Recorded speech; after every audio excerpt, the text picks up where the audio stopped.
be honest with you. After a while, I start saying things that are more confusing than insulting. It's like, is he slagging me off? Is he not? You know, so like at one point I went, well, you're fat with a PH, as in elephant. That's a difficult one to get hold of, isn't it? Yeah. But basically, I'm just throwing these heckle puns at it. And after a while, it begins to look like what I think people are looking on. I think it must appear like some weird avant-garde two-hander play. Some strange after-dinner theatre involving a red-faced woman yelling at a man that he's a prick while he stands there laughing at jokes he's telling. A tour de force, 5 stars, The Guardian. So we're just going at it right in front of the guy, and then eventually I just think, you know, I'm just beginning to feel bad for the bloke standing there. So I think, let's just knock this on the head. So eventually, having just wasted this woman for about 10 minutes now, I just go, look, love, why don't we just say, you win and I lose, and let's just leave it at that. But even having said that, I still couldn't leave it at that. Because then I had to follow that up with, but if you win, why do I feel like I've just played chess with a chimpanzee and it's now got my king shoved up its arse?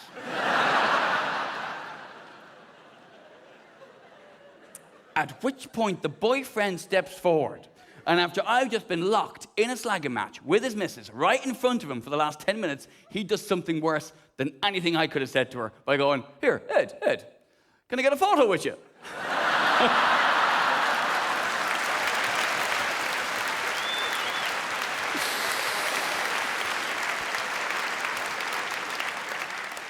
You most certainly can, young man. Who shall we get to take it? I know. Just put your hoof on the top button there, love.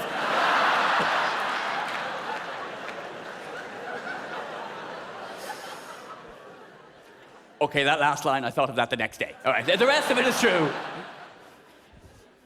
Fuck, I laughed when I thought of that now the next day, though. So that's Ireland. Whereas in Scotland, I know where I am. In Scotland, people will abuse you in the hopes that you'll abuse them back.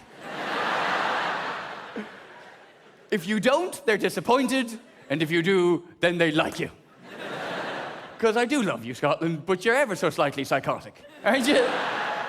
And they love to tell you stories about it. I had that Tom Jones come in the shop the other day. I ken him. I said, so you're a prick. Hey. Tell you what's no unusual. You being a fucking prick. Hey. He's looking at his feet, doesn't he know what to do? He's like, hey, there's no need for that. He fucking leaves because he's a wank. But, ken that Philip Schofield? Aye, he comes in the shop, I go, I seen you on the telly. We shagged that fat budge you're always hanging around with. You're a fucking shite bag, by the way. He said, who you call a shite bag? I'll tell you fucking he didn't, you cunt. I says, you're right, I like you. No. You're brand new. You fucking get it back. Aye.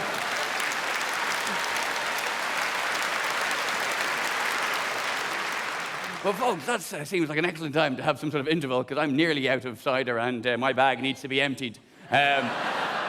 So yes, go outside, have a smoke, go to the bar, get drinks, do whatever you like. What's that? Do whatever you want. And I'll see you in about 20 minutes' time. All right? Cheers.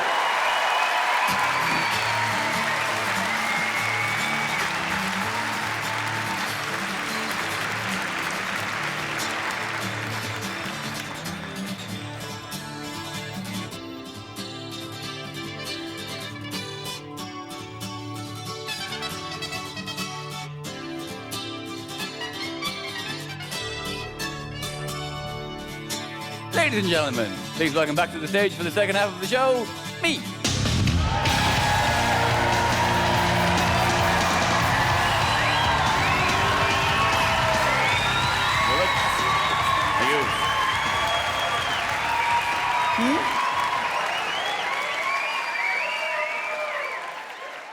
This old thing? Something I threw on in the break? Didn't you all get changed as well? Didn't you get the memo? Welcome back. Did you have a good interval? Yeah. Right. That makes me feel a little bit surplus to requirements. Wasn't expecting people to enjoy the interval that much. It just feels a bit like, yeah, it was great. You weren't talking shit all the way through it. Come in. I'm not going to pick on you for being late. I don't do that. I had that beaten out of me in Australia. No, seriously, I did the Melbourne Comedy Festival one year in Melbourne, best place for it. And I was at Melbourne Town Hall, which also in Melbourne. They've really planned that city out, I tell you. And I remember people were coming in late. It was like an 8 o'clock show, and at 8:30 people are still coming in. So, of course, I'm taking the piss. It's my job. I'm like, oh, where you been till now? You know, I got here from the other side of the world. I got here on time, all that kind of stuff. And this guy looks up at me and goes, it's not my fault. Your fault for fucking starting on time. Yes, and well, we might find that kind of humorous. The audience all kind of went, yeah, he's got a point there. Leave him alone, you punctual prick. I remember that gig vividly, because it was also, even though it was like 10 years ago now, it was the first gig I ever did where I wasn't allowed to smoke on stage. I know it's quite common now, but at the time that was quite unheard of for a comedian not to be allowed to smoke on stage at his own gig. But it was the reason I wasn't allowed to smoke. It's not for health and safety. It was because the carpet on stage at Melbourne Town Hall is a listed carpet. How fucking short on heritage do you have to be?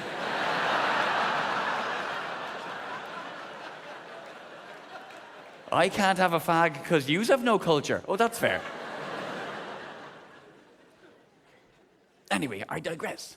This class thing I was talking about before, where the confusion comes from with me, I think, it's from my folks, really, isn't it? Because it's, class comes down to where you're from, really. My mother's fairly middle class, and my dad's quite working class. My mother doesn't come from money. Her dad was a postman, but she was a radiographer. She's now a lecturer in radiography. That's quite middle class. My dad, sheet metal worker for Aer Lingus. Quite working class. Now, I've always been more like me mother, apart from the whole penis thing. I can take or leave them. She's mad about them. But...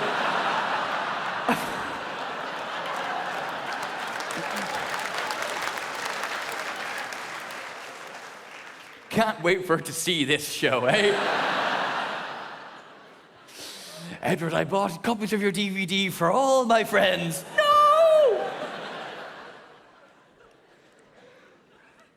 But I've always just been more similar to my mother, took after her a bit more. But lately, I've tried to become more like my dad.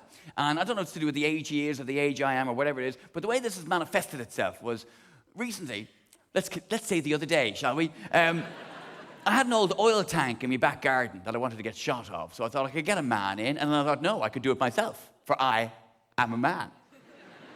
A male adult human. So I bought an angle grinder. That's right. And then I phoned my dad for a bit of advice, because he's a retired sheet metal worker. I go, Dad, I have an old oil tank in the back garden there, rusty oil yoke, bit of an eyesore, it's about a mil and a half thick. Like, who is this? Sorry, Dad, don't know why I was talking that way. I've been to a hardware shop today. Anyway, it's about a mil and a half thick. That means millimetre.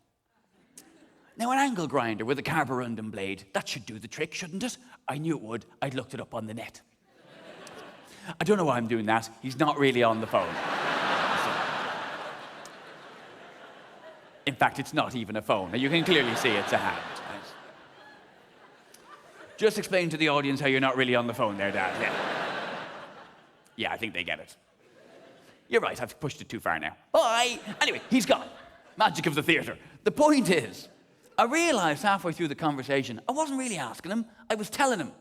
I wanted him to know that this is what his piss-weak girly boy son was doing with his afternoon, It wasn't advice I was seeking, it was approval. I thought he'd be delighted that my metalwork genes that had lain dormant in me all this time had just been awoken by my desire to tidy up my back garden. I thought he'd be thrilled, and I'd be like, yeah, son, that'll do the trick. Let me know how it turns out. And he'd put the phone down and order my mother upstairs for hot love and action. I thought he'd want to remember the day 36 years ago where he made a boy who finally today had become a man. I thought he'd be like, oh, I always had my doubts about middle son. A sickly, ineffectual, bookish kind of a child. Never thought he was mine. Going off to university, then dropping out of university to become a performer, I fucking wept. Do you know what he's doing today? He's having at some metal in his back garden, making sparks with an angle grinder. Get up them stairs now, we'll make sparks of our own, I'll grind your angles. What? However, what actually happened was, my dad went, yeah, son, that'll do the trick. But I'd rather you didn't, lovey. I'd be afraid you'd hurt yourself. I'm not doing that next week. I'll come and I'll do it for you. 36 years old. Job was too dangerous for me. Had to be done by a pensioner. Who then, just to add insult to injury, came and did the job for me in his fucking pajamas. Yeah. Not a word of a lie. Goggles on, boots on, oil dripping, sparks flying, stripy top, check bottoms. Well, he's not going to wear his good pajamas, is he? And you can see it in his eyes. You can see him every time I bring him a cup of tea or a beer or something like that. You see him looking at me as if to go, yeah, what? Oh, you'd have done it in overalls, I suppose. You fucking disgust me. Now, I don't want to get the wrong impression of me dad, though. He's not just some lumbering oaf. He's a very funny man, very witty man, in fact. We still get told the story every Christmas dinner time of the day me dad walked into the toilet in his own house to find his mother-in-law on the pot. A very funny story, made all the funnier by the fact that me dad already had his cock in his hand at the time. Yeah. It's a true story. And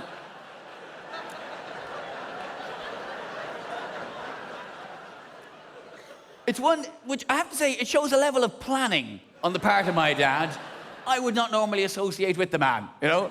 It's a level of forethought involved that I've always thought of him as a bit more sort of seat of the pants, last minute sort of a bloke. But on this particular occasion, he clearly felt preparation was key. The landing, that's where we released the beast. No time to be fiddling with zips when we're in the toilet area. That's for pissing, not zipping. Don't get me wrong, it's not like he's normally got it out in the kitchen. And we're like, Dad, for God's sake, well, it might come in handy any second. We're trying to have breakfast. Here, I'll smash that egg for you. He's generally pretty good about it.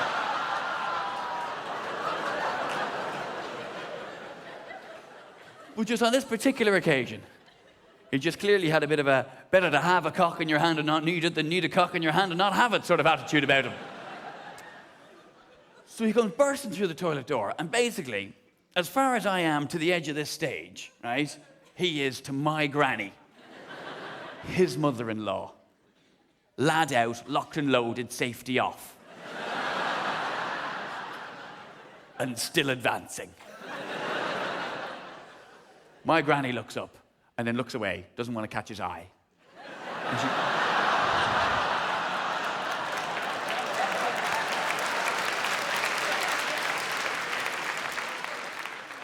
She looks away, she goes, Ed Byrne, would you put that thing away? To which my dad replied, Jesus die, it's as well you spoke, I nearly pissed on you.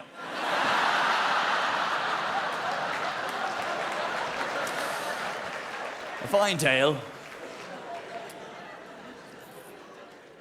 We are regaled with that example of Dublin wit every Christmas dinner time. And we laugh and we smile and we nod, and inside we go, yeah, did you really say that? Did you think of that the next day?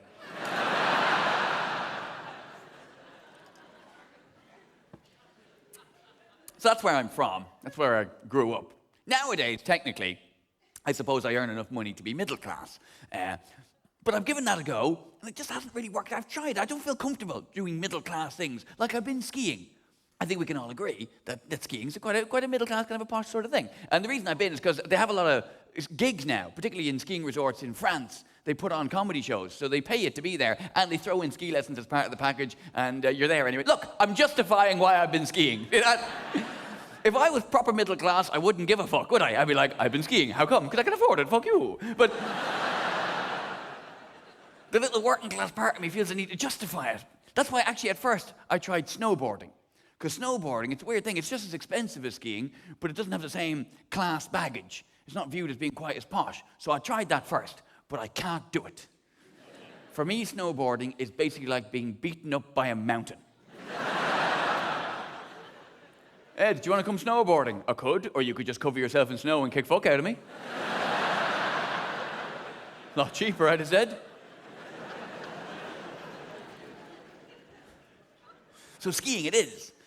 And the great thing is, I went to a comedy festival last year called the Altitude Festival, which was in a place called Mirabel, and it was right at the end of the skiing season, which meant the slopes were empty, which suits my skiing style down to the ground. My skiing style being quite fast and not in a great deal of control. I don't know how many of you have ever been skiing, but if you're the sort of person who'll stop suddenly, without warning, on a really narrow part of the piste, assuming whoever's behind you has the skill to go around you, I'll have your fucking legs off, mate. I suggest you pull into the side, because there's a pikey on the slopes.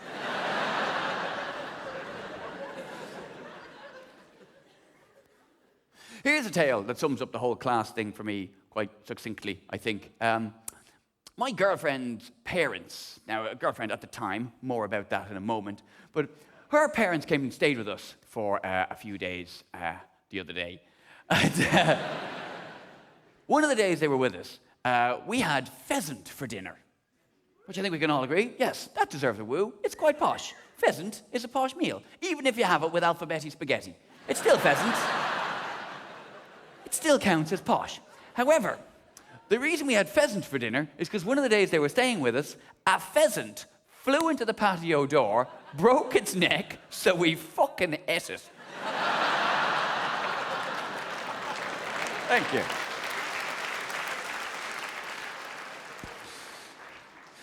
That's not even working class. That's proper Jippo carry-on, that is.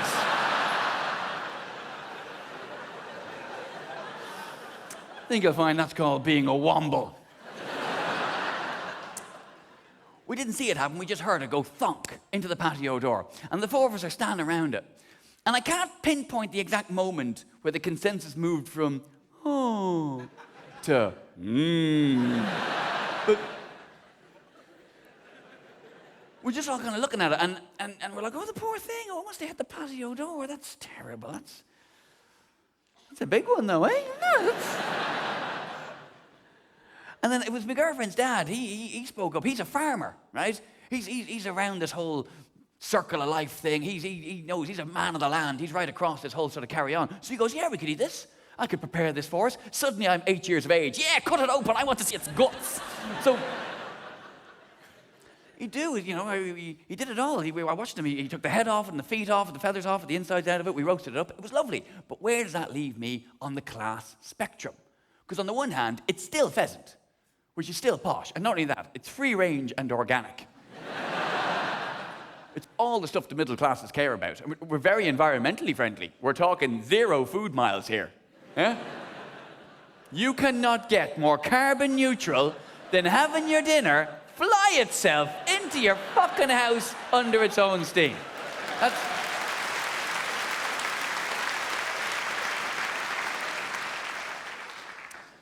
But on the other hand, it's house kill. Well, it is. It's one step away from going, love, do you want to check the mousetrap, see if we get a starter together? It's just a bit stig of the dump, really, isn't it? Sorry. So I asked my friends. I asked my middle-class friends, the same guys who told me that buying a massive telly with your first big paycheck was a very working-class thing to do. And quite interesting what the findings were, because I asked them, and they said, actually, Ed, eating something that's died in your land, actually a very posh thing to do. Proper, old-school, aristocratic kind of posh. I know it doesn't seem so, but it shows a real respect for the land. It's a real sort of country-laird, lord of the manor sort of a move to eat something that's died on your land. So that, quite posh. However, they said, you can tell by the way you tell your story that you're really quite working class indeed. I'm going, is it the swearing? It's not the swearing. It's quite simply the fact that you said it flew into the patio door and not the French window. So that answered that question. Now, I said my girlfriend's parents. They were my girlfriend's parents at the time. They're now my in-laws, after I got married some 9 months ago now. Anyone here married in the last 12 months? Yes? Oh, what's your name there? Your name is Colin? Yeah, and what's your name, Colin's wife? Pardon me? Louise. Louise can speak for herself just because you're married to her now. Doesn't mean you have to say, I'll handle this, darling. Her name is Louise. Colin and Louise. See, I'm just repeating their names. They've just told me their fucking names. And I'm now just saying them again like I'm Derek fucking Acora. I'm getting a Colin. Colin, is there a Louise in your life? My spirit guide is bullshitting to me about a Louise in your life. When did you get married, Colin? I would have paid 17.50 to say Derek Acora. What?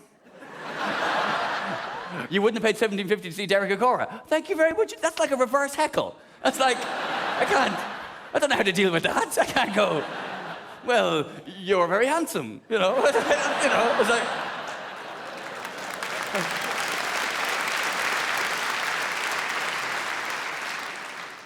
Get off your shit. I can handle that. I'm going, fuck you, cunt. But, you know. But sorry. Anyway, Colin, how many people were at the wedding? Your wedding. That we were just talking about? How many, sorry? 100. You said that exactly. It was exactly 100. You said that like a man who paid for the wedding. You said, it was 100. There was supposed to be 102, but somebody's friends didn't show up. Still have to pay for their meals, though. 100, that's a reasonable size. And sorry, when was the wedding? How long ago?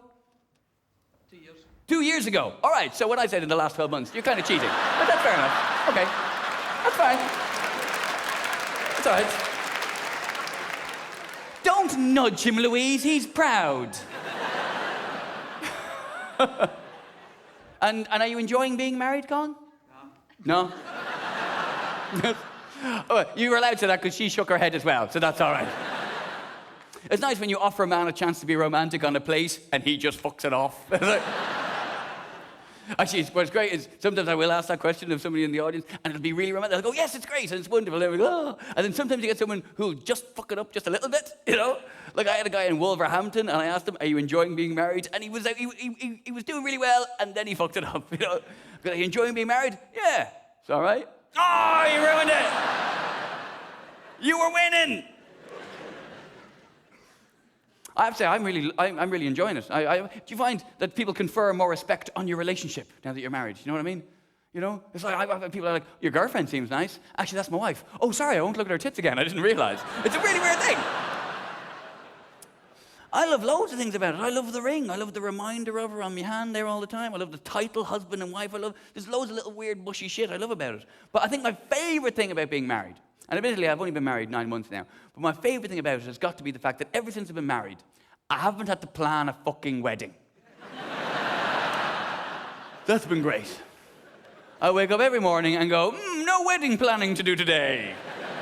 Ain't married life grand. Because, Colin, I don't know about you, mate, but I basically spent about a year of my life arguing about shit I didn't give a fuck about. For the year. Because you have to argue.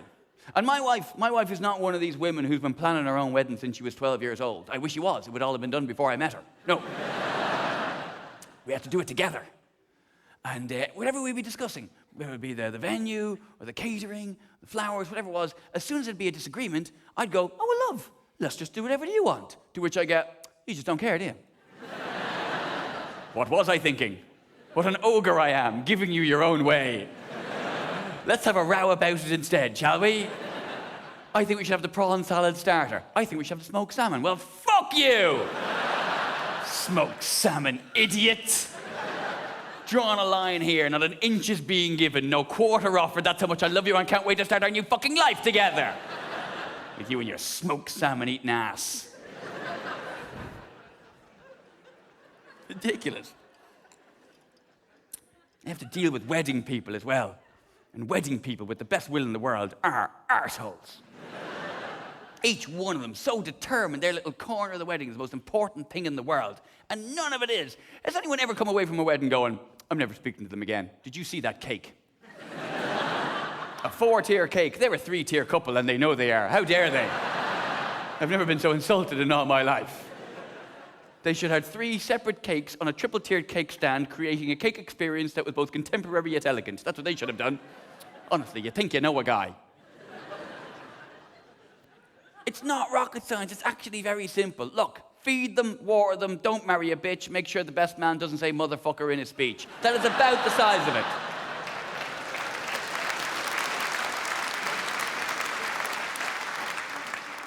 And if it's an Irish wedding, 2 out of 4 will do. We went to a wedding fair. Did you go to a wedding fair, Louise? You did? Did you go, Colin? You slimy prick! How'd you get out of that? I am going off you rapidly. I went to a wedding fair. Obviously, so did she. We both went. It's very rare you see a man on his own at a wedding fair. She would have loved it here. It's such a shame she couldn't have come.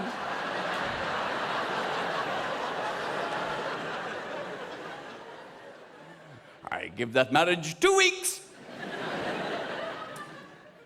But we went to a wedding fair. It was held in our local church, which was a beautiful bit of PR on the part of the church. Because as a committed atheist, I was in there 10 minutes, I was on my knees praying for salvation. Lord, get me out of here. I swear I'll come back every Sunday. I promise. Please, just get me out of here right now. Come on. Come on. I'll tell you what. I'll come back once a month if you just make the man in the red tie stop singing that fucking Bryan Adams song. Is it a deal? We met some invite people there who we did not end up using simply because of how much they wanted to charge us for invites to a wedding 150 people were coming to. Sorry, Colin Louise, one more question. Did you do your own invites or did you have someone do them for you? Your mother-in-law. Hey, sweet. You really pleased about that? That was a fucking bargain, huh? Kept her quiet too, feeling involved and still. Brilliant. We had someone do them for us, but we did not use the company we met at the wedding fair because they wanted to charge us for a wedding 150 people were coming to. They wanted to charge us for invites £1,700. I love that sound. Love that sound. I wish the prick was here now to hear you all making that sound. Tell them how much you were going to charge us for invites. Tell them. Did you hear that? Did you hear that? Do you feel how we nearly got sucked into the stalls by the intake of breath? Now, fuck off. £1,700? Are you fucking high? That's enough to catch a flight back to planet Earth from wherever you live, invite man. And it's not just the cost. It's just I could envisage that conversation, mainly with my single male friends, of me going, yeah, the wedding's on the 5th of June. It's in Derbyshire. Can you make it? You can. Brilliant. Well, listen, give us your address so I can send you an invite. Does this not count as an invite? Yeah, you'd think, wouldn't you? No.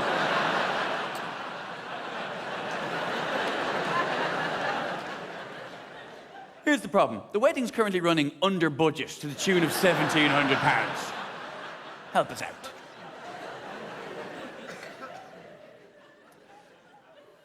Did the wedding list as well. That's a curious tradition, the wedding list. Buy us presents, but don't use your imagination. We'll have none of that. We are spoiled little children, and this is what we want. Buy us these things, please. But you can't just have what you want. That's the annoying thing about a wedding list. There are rules as to what can go on a wedding list and what can't. Xbox 360 games don't go on a wedding list. Did you know that? I didn't know that. They can go on the list, but they'll have mysteriously disappeared from the list next time you go to check the list. Replaced by something called a soup tureen. I'll be honest, I'm not 100% sure what a soup tureen even is. Pretty sure it doesn't have a Slayer mode, though. We got anything we wanted, and instead all we asked for was knives and forks, plates, cups, saucers. Shit we already had! We lived together for 2.5 years. We hadn't been eating out of our hands for 2.5 years. I'll have some more stew there, love. Not too hot this time, yeah?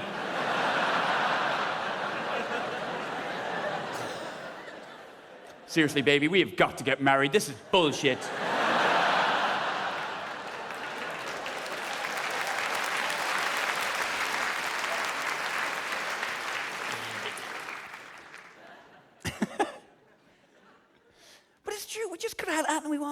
And we already had knives and forks and plates and cups and saucers. But now we have to have fancy knives and plates and cups and saucers for all the entertaining of foreign dignitaries we're going to be doing now that we're married.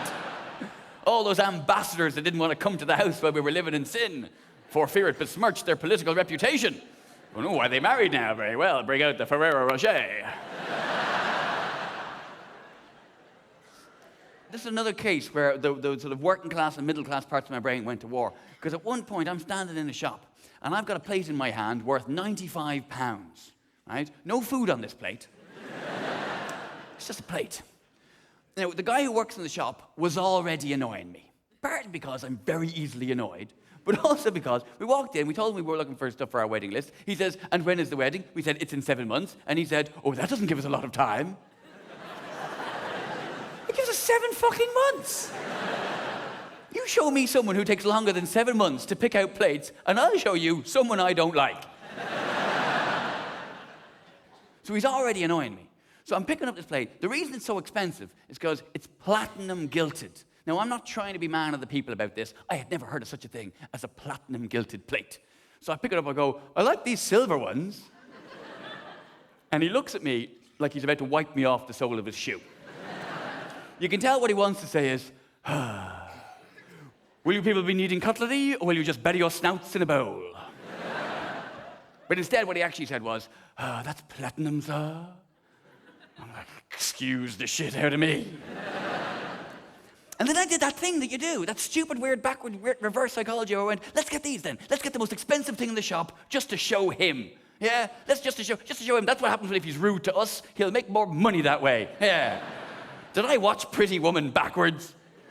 So I was considering it for just a moment, and then the working class part of my brain just woke up and went, stop it, what are you doing? Step away from the plate, put down the plate. Are you mad? No, I'm not. Well, you're talking to yourself. Good point. I just think we should have the fancy plates. You can have fancy plates, but not platinum plates. Come on, that's just ridiculous. That's just going over the top. What's wrong with platinum plates? You just can't. Why can't we? Well, you just can't. Give me one good reason why we can't have them. You can't put them in the microwave. That's a very good point, working class part of my brain. Let's fuck those off and get some blue and black ones instead. Went for different plates, a third of the price, and the ambassador can reheat his dinner if he stays over the next day.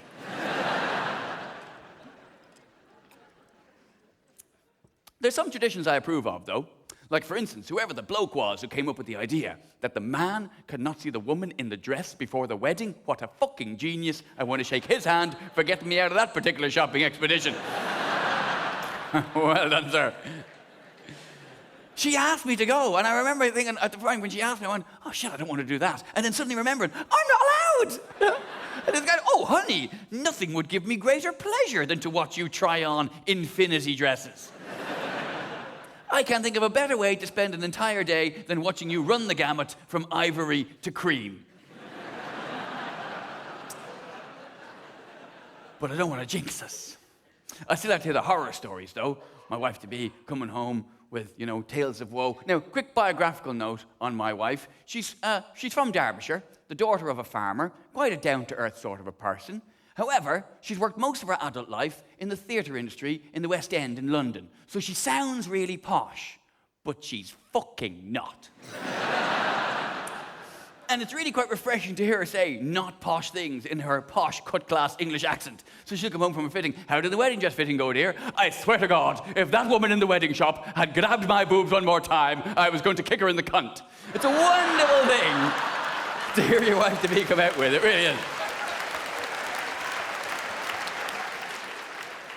I cannot over-extol the virtues of a posh-sounding, sweary wife.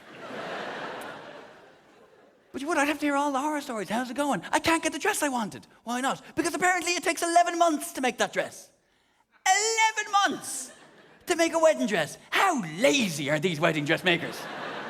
I can imagine it taking me 11 months to make a wedding dress. If you asked me to make your wedding dress, I think 11 months is a reasonable and understandable length of time it would take a clueless dickhead like me to knock together a serviceable wedding dress. Do you know why that is? That's because I haven't a fucking clue how to make a wedding dress. But you, sir, make wedding dresses as your job. And you're telling me it's going to take you 11 months? They can make an Aston Martin in 8, you slack fuck. How are you making these dresses? What ridiculously time-consuming method are you employing? Are you training silkworms to crawl in formation over tailor's dummies? I'll just check on the progress of Madame's dress. Oh, Wiggly, this is not what we discussed. I'm terribly sorry. We almost had a sleeve there. I'm afraid it'll be another 11 months. I assure you we have our best worm on the case. Between you and I think Wiggly's having some trouble at home. That's right, Wiggly. Imaginative enough to come up with a scenario where a silkworm is making a dress, but not imaginative enough to come up with a better name for that silkworm than Wiggly. Not there, there. So, your other option, of course, in all of this madness, is to get yourself a wedding planner, which is the wedding equivalent of debt consolidation.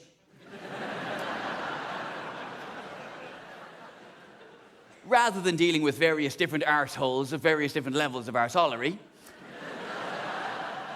You get yourself one 18-carat stone-cold wanker.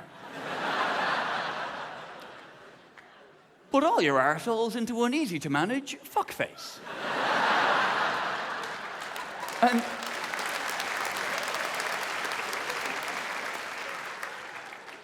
basically, a wedding planner's job is to make sure that your wedding is the most expensive thing that ever happens to you.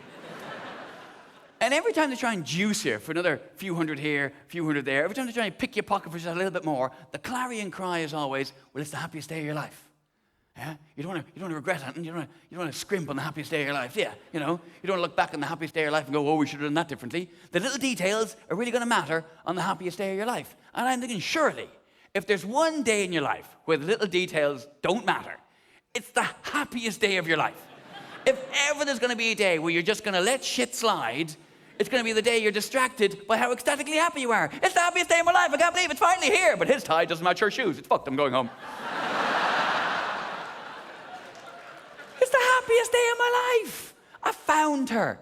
I found the woman I love more than I ever even thought it possible to love another human being. And I'm standing up in front of the people she likes the best and the people she likes the best of the people I know.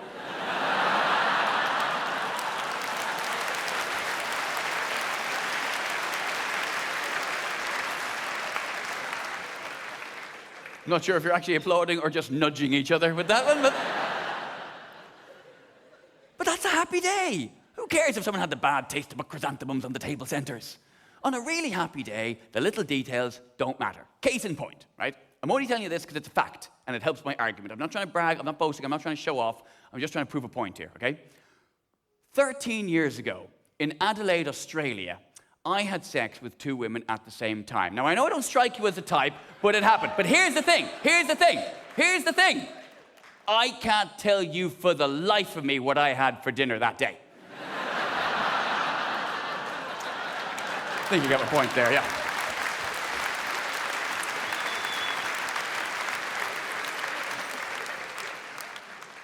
Was it raining that day, Ed? No idea. I just think of it as threesome day. Had you had a good gig that evening? Couldn't tell you. Probably ended up in a threesome. Did I mention it?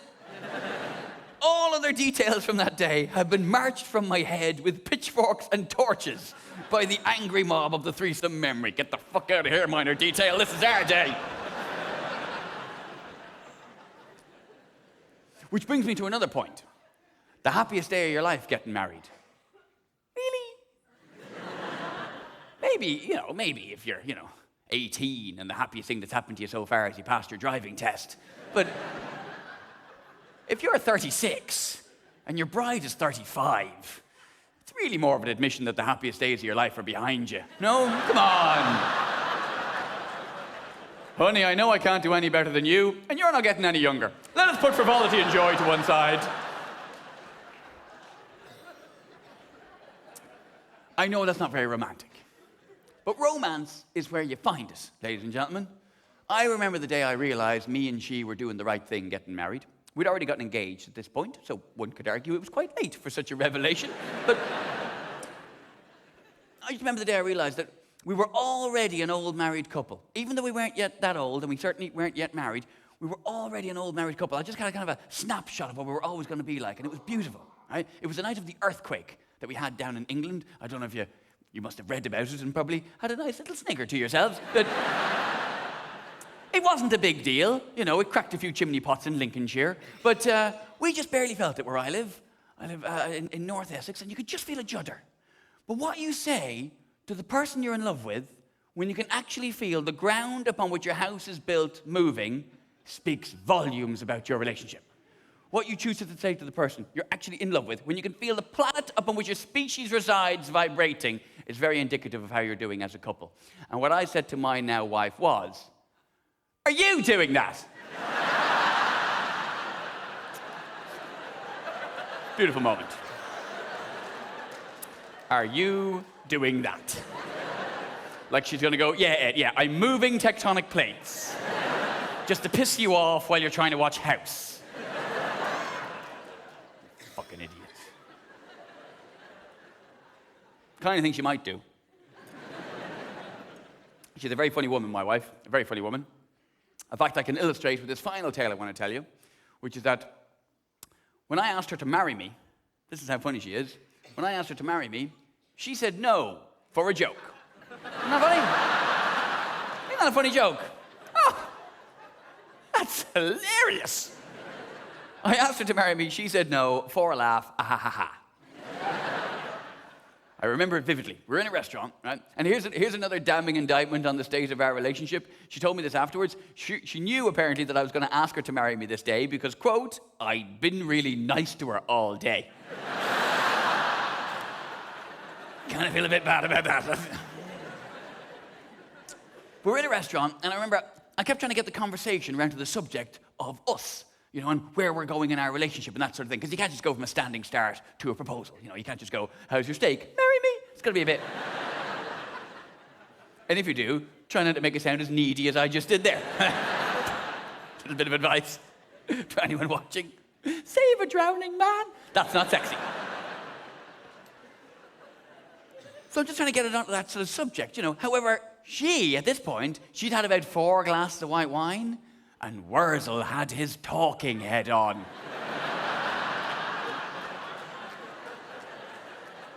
She would not shut the fuck up. She kept interrupting me and changing the subject as well. Seriously. I'm like, so baby, you and me. It was a children's TV program. Never really cared for it. More of a heads and tails girl. Don't you know me at all? Shut up! I just mean as a couple of shots. Tequilas. But no, baby. After about 20 minutes of trying to talk about us and where we're going in our relationship and what the next step should be for us, and her wanting to talk about anything else but, I began to think, wow, this must be what it's like to be the woman in a relationship. Anyway.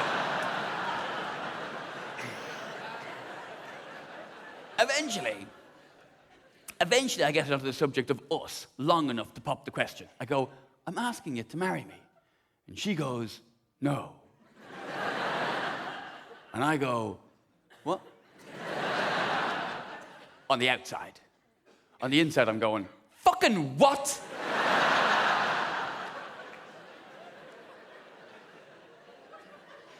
And then she says to me, I swear to you, with tears rolling down her cheeks, she goes, I can't marry you. And I went, oh. And she went, I'm only joking. Isn't that funny? Oh, that's some funny shit right there. Ladies, not every comedy show has to have a moral or a meaning or a message, but if mine had one, it would probably be something along the lines of don't fucking do that.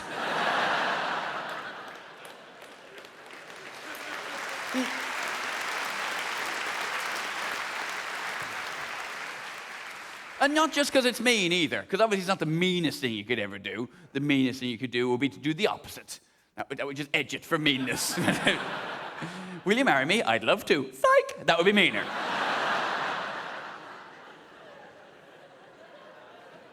But if you're going to say yes, say it quickly. And none of this no for laugh bullshit, because it's not funny. And not only is it not funny, not only is it mean, also you would be surprised how quickly a man's mind can work under certain stressful conditions. And you don't want his brain going the places it's going to go. Because from the time she says, I can't marry you, I was off.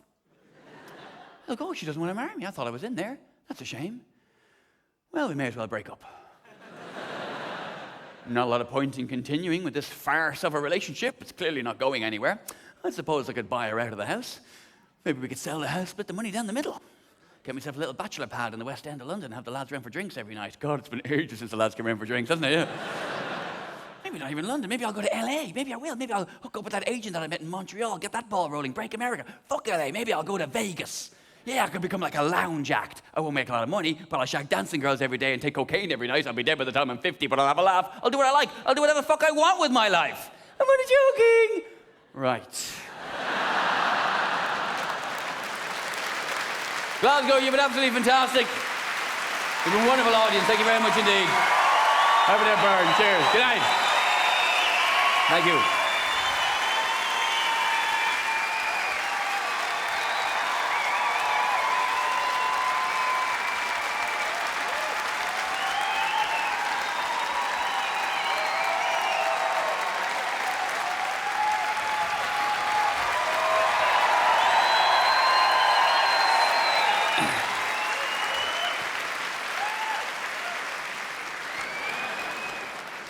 I don't have any more material.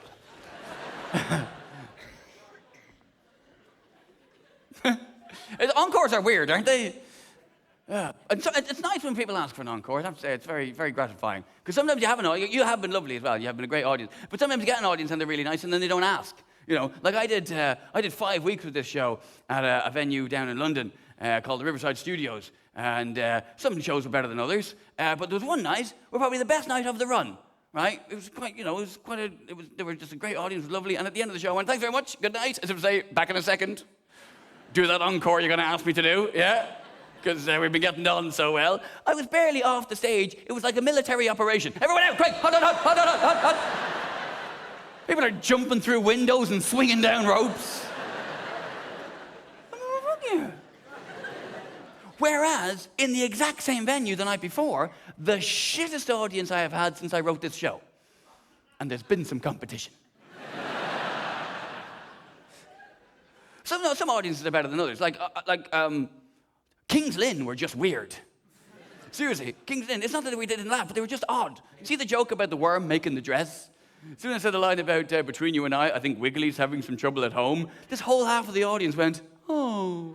That's weird, isn't it? You know, it's like... You know, I mean, it's taken an audience on an emotional journey, and then the people just getting a little bit too involved in the hypothetical love lives of the imaginary silkworms making the fictitious dress. But this audience, this one night at the Riverside, oh, they were just dumb. Seriously, I don't mind blaming them, and I don't want you winging, I wonder what he says about us behind our backs. You've been absolutely lovely, and I don't have to say that, because I am basically finished, and you don't chat somebody up after you fuck them, do you? No. So, you've been great. But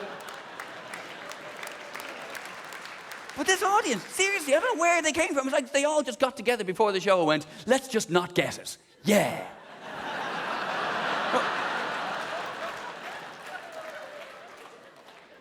See the threesome joke?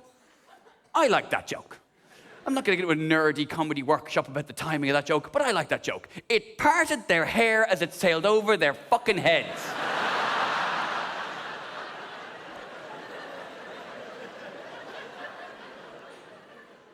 I can't tell you for the life of me what I had for dinner that day. Why not? Oh, you fucking idiots! What's the fucking point? Jesus. Right, knock, knock. It was like that. So I just did me stuff, and I just cut it all just down to the quick, just got to the, just get to the meat of it and all that kind of stuff. I went off, thanks very much, good night. And they're like, more, what the fuck is wrong with you people? There's no hard and fast rule as to what the first word of an encore should be, but I'm pretty sure it shouldn't be what I opened my encore with that night, which was the word, really? That's not showbiz, is it?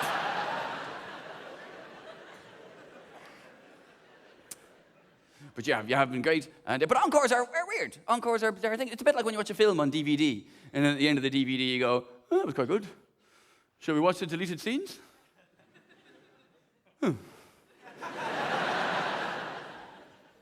Yeah, I can see why they cut those out. Yeah, that really would have dragged down the pace of the movie at a crucial moment. It's kind of sent me to bed in a bad mood now.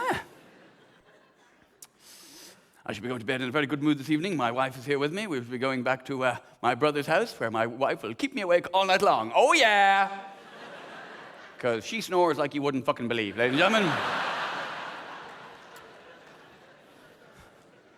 Does anyone here sleep with someone who snores? Well, I envy you. Because I lie awake next to someone who snores. That's what I do. And part of what keeps me awake is lying there going, how the fuck do you sleep through this? I can't sleep through this, I'm only next to it.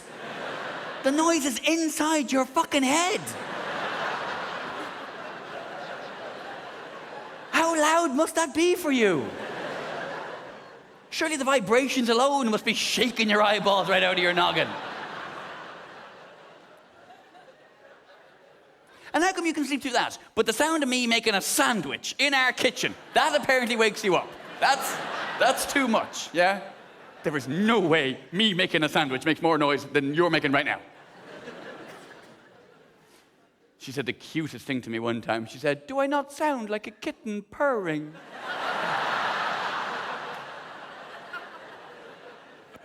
Bless. No, love, you don't. You sound like a cat drowning in porridge. Anyway.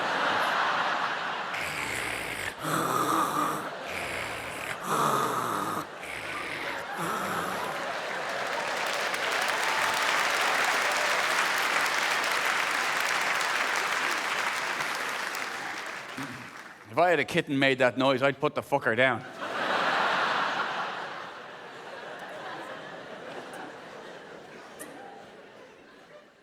She does, she snores so loudly. Apparently she had her nose broken a couple of times when she was a kid. Didn't teach her, she still fucking snores.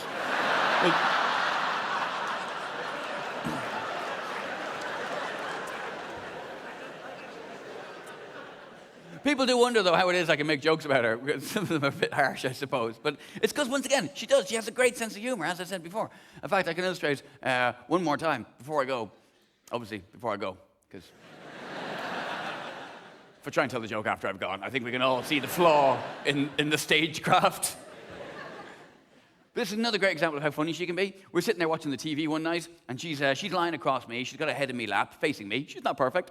Anyway, but she's sitting there, lying across me. Something romantic happened on the TV, and we just exchanged one of those glances. She just gives me one of those smiles that'll just melt you. She goes, "Give us a kiss." I went, "All right."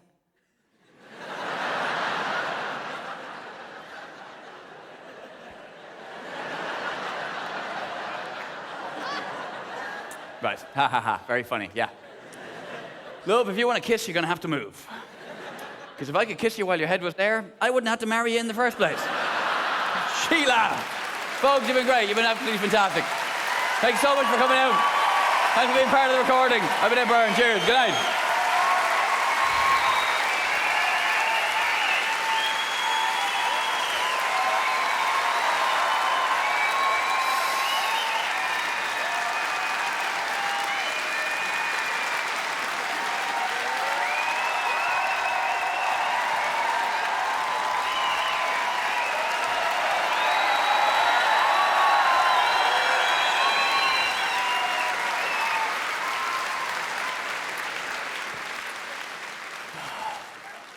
Oh, go on then. I tell you, it's very hard to keep the romance going in a relationship, isn't it? You know, look, I am a man in love. How many men here in love? Okay, a few of you there, good. There's a lot more in love who have just really fucked that up. Yeah. Those of you who are sitting there with your other half who didn't answer that question have a very frosty journey home ahead of them. I enjoyed that show. Did you enjoy that?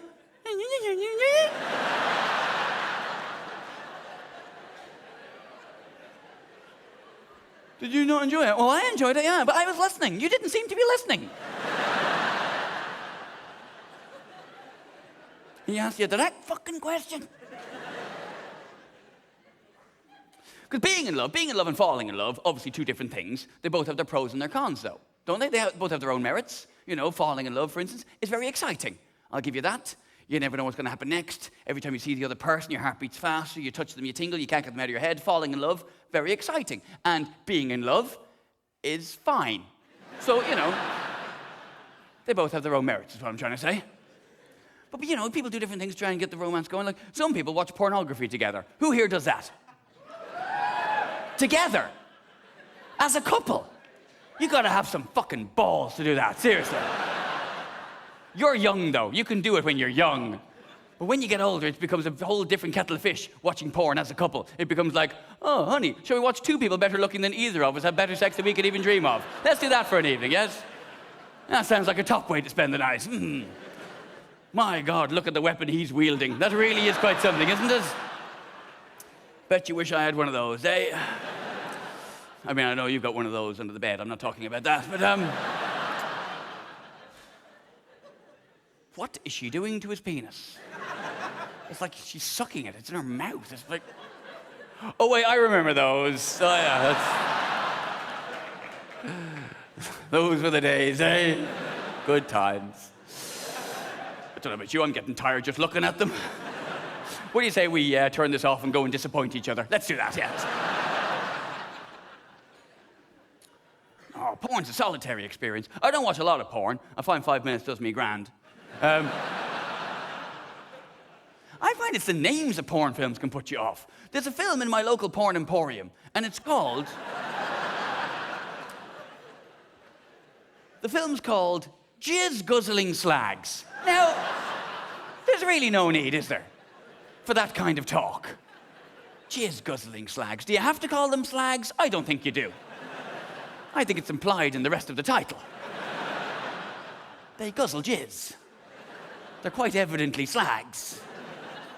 Nice girls don't guzzle jizz. Nice girls sip their jizz. Yeah. Only slags guzzle.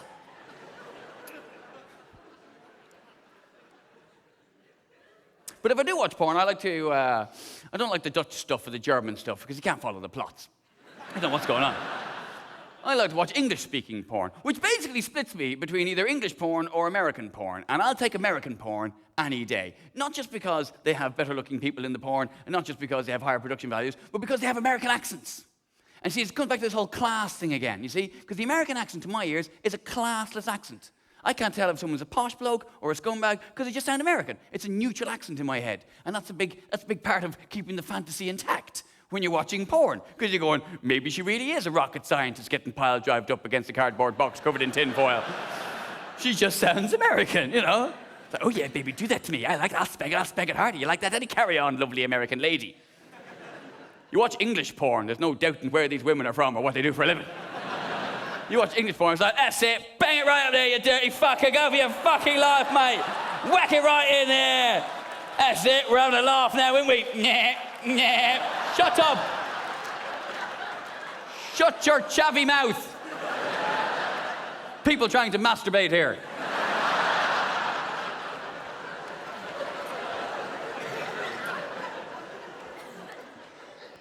Don't get me wrong, I can't imagine that Irish porn is any better than some flat in Ballymun. Get up there, love, you're liking that. Oh, you're huge, you're ripping the woo out of me. I'm sure it's minging.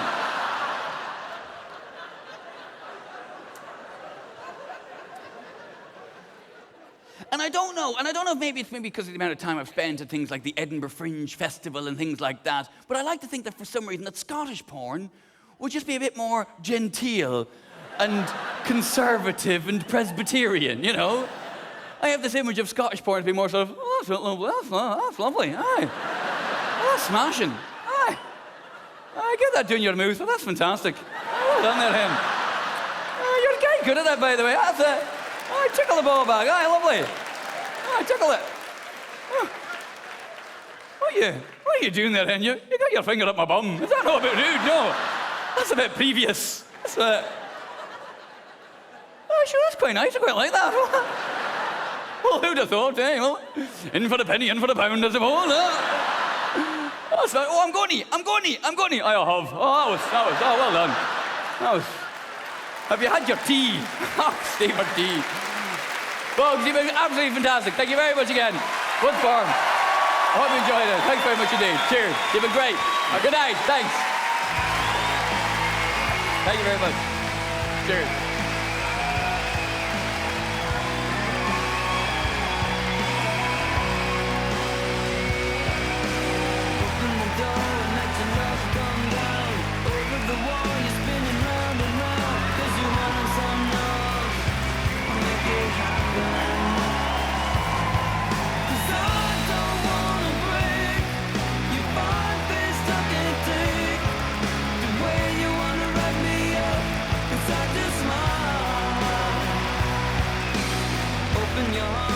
The good stuff out. Water me good and let me ease the drought. 'Cause you wanted some love. I'll make it happen.